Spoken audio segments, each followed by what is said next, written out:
नमस्कार. ठाणे शहर पोलीस आयुक्तालय हद्दीमध्ये बदलापूर ईस्ट आणि वेस्ट या दोन पोलीस स्टेशनमध्ये गेल्या 15-20 दिवसांपासून चेन स्नॅचिंगचे प्रकार घडत होते. जवळपास 5 गुन्हे या 20 ते 25 दिवसाच्या कालावधीत घडलेले होते. यामध्ये हा जो गुन्हेगार आहे तो सिंगली मोटरसायकलवर येऊन सोनसाखळी चोरून निघून जात होता. त्या अनुषंगाने आम्ही तांत्रिक विश्लेषण आणि एकंदरीत CCTVच्या मदतीने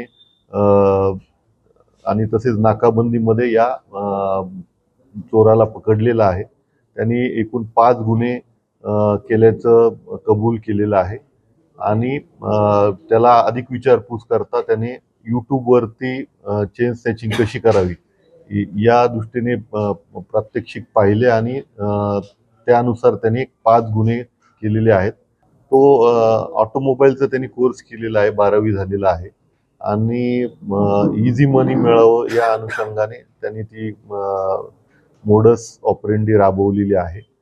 तो राहणारा कर्जतमधला आहे आणि तिथल्याच एका सोनाराला त्यांनी ते सोनं विकलेलं आहे आणि ते सोनं आम्ही या 5 गुन्ह्यात चोरीला गेलेलं सोनं जे आहे ते आम्ही रिकव्हर केलेलं आहे.